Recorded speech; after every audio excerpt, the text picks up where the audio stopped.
Answer number 33. And it's entitled, Porn Made Me Do It.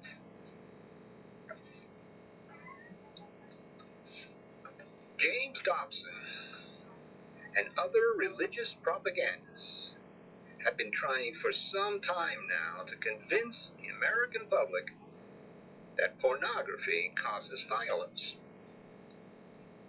In this quest, one of their spokesmen was, before his execution, serial murderer Ted Bundy.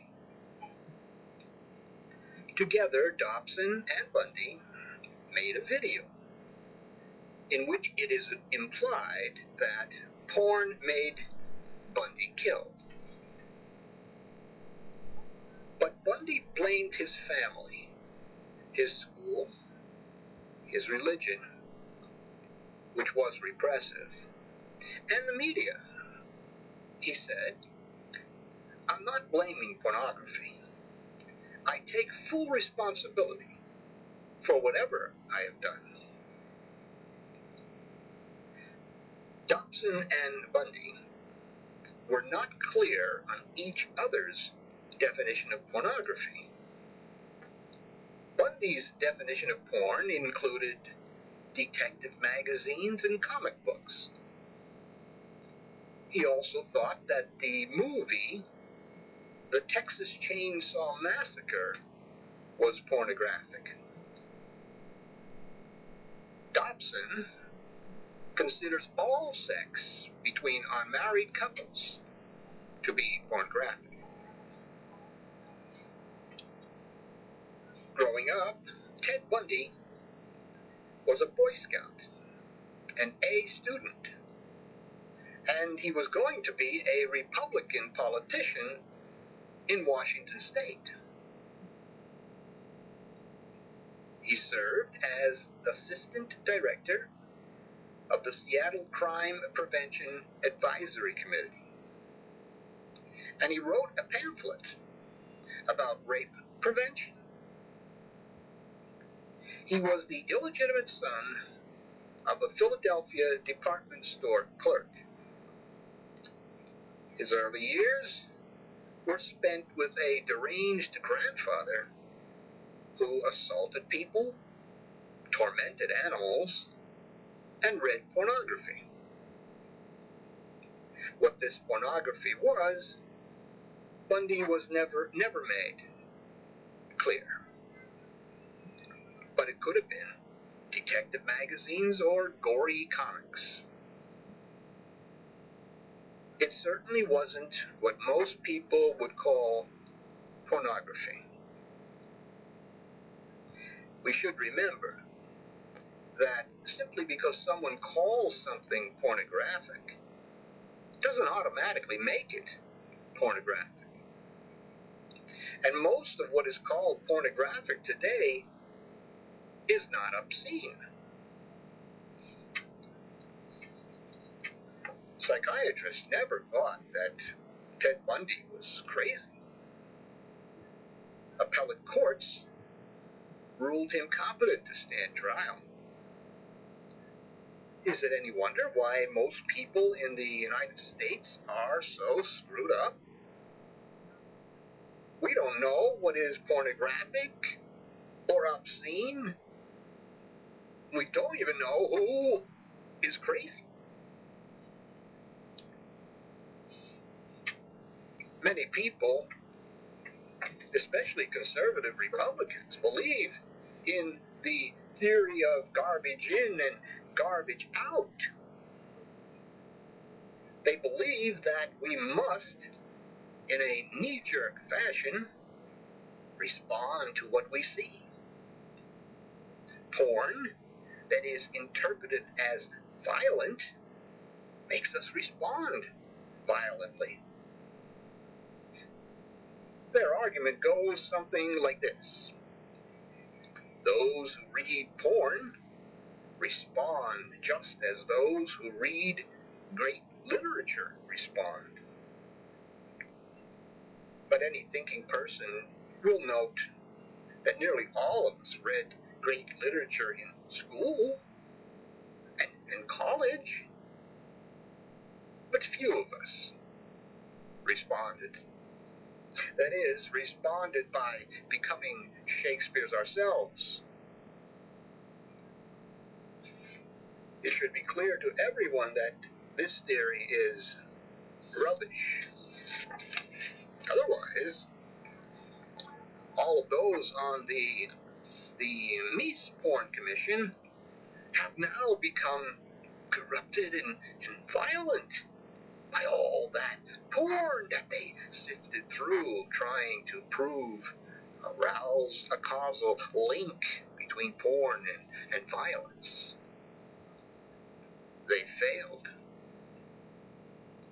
The Commission's conclusion was that it lacked the final evidence of a relationship between porn and crime.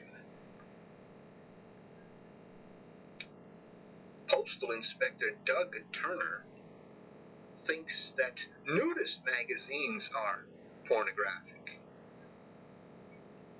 How did he acquire this opinion? Did he get it by reading great literature? The fact of the matter is, as Sigmund Freud pointed out, knowing the abnormal can point the way to normality. We know dark because we know light. The garbage in, garbage out theory can't fly. Only a mythical link between porn and violence exists. In the case of serial murderer Ted Bundy, he stated that he had strong inhibitions against criminal behavior or violent behavior.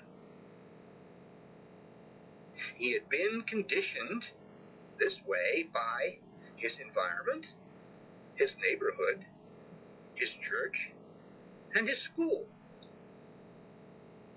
But something happened. He said that in the early days when he killed, he was nearly always drunk. We know that alcohol lowers inhibitions, but the real problem is these inhibitions themselves. Inhibitions mean armoring in the manner of Wilhelm Reich. And with armoring comes secondary, perverted drives. This is the crux of the problem with most violent people. Violent people lack empathy and the ability to identify. Both of these qualities are necessary for one to enjoy pornography. Bundy lacked these natural impulses. When normal, emotionally healthy individuals witness the real suffering of another being, they feel for the other life form. If we witness this suffering in a movie or a play, we are repulsed by the violence. We identify and empathize with the victim, and we want the perpetrator of the violence punished. These are natural responses. These were not Ted Bundy's responses. This should be easily understood by conservative Republicans and religious nuts, fake and counterfeit Christians who believe in spanking. After all, don't they say it's for the victim's own good? Don't they say it hurts me more than you? Or is this just talk? Is this excuse for corporal punishment hiding the real reason for spanking? Are those who spank their children satisfying repressed sexual urges?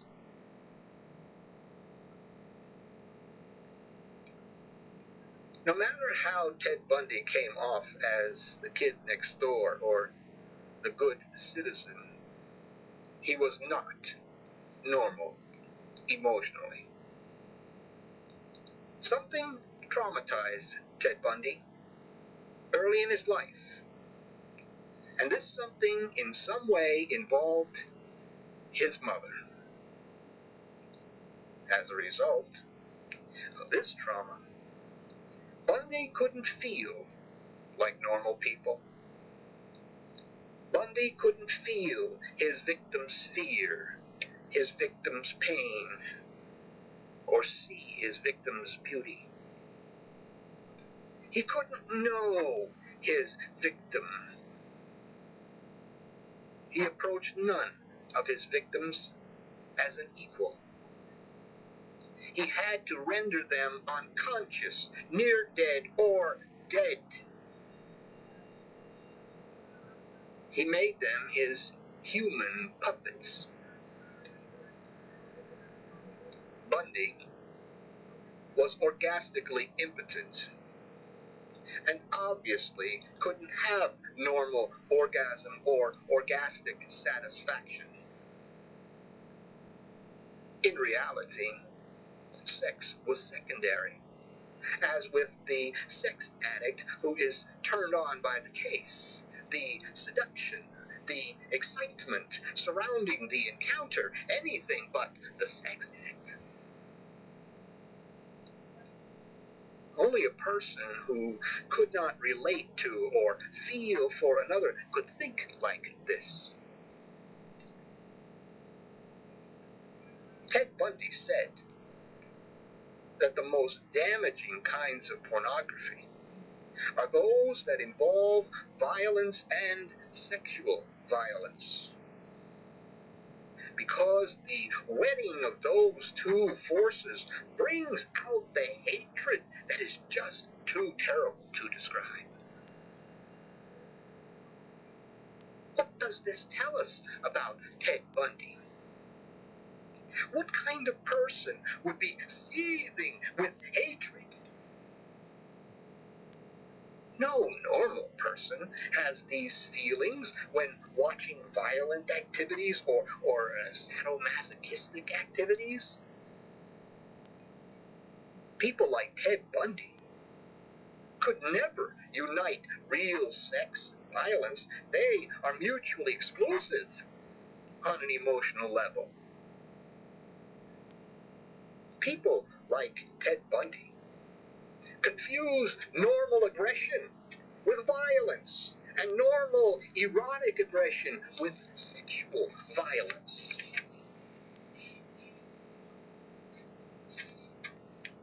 Violence and sexuality can never be united.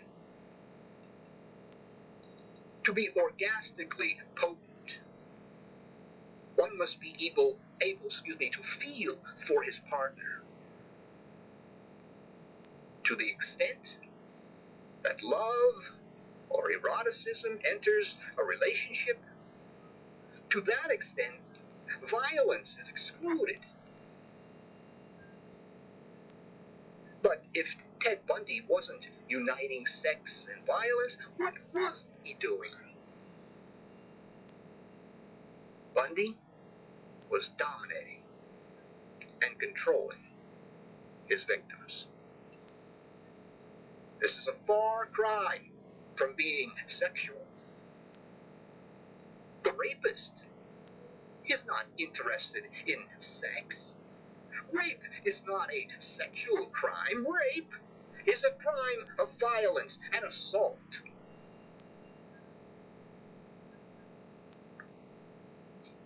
Because Ted Bundy was blocked emotionally, his feelings of potency, of confidence, came from the ability to dominate and to control. And this is nothing to do with porn. People like James Dobson and conservative Republicans have a hidden agenda when it comes to porn. Even to the most simple-minded, it must seem odd that at a time when we are losing the war on drugs and other crimes like rape, muggings, and murder, when we don't have enough police, these people want the police to fight a war with pornographers. Where are our priorities?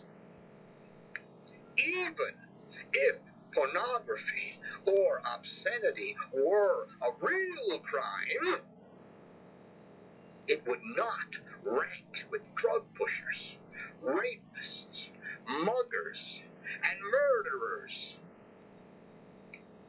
Only a complete fool could think otherwise.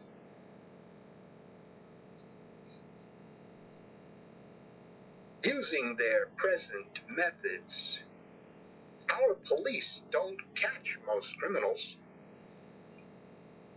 We need a revamping of police methods. We must not give them another non-crime to fight. If we do it, it will lead to more waste of time and resources. With the present state of affairs, police can't be creative, and their workloads prevent them from following leads. Conservative Republicans, fake and counterfeit Christians, and other religious nuts know that pornographers are easy pickings. They're not shooting back like drug dealers and murderers. What these dupes fail to understand is that if all the pornographers were in jail, real crime would continue.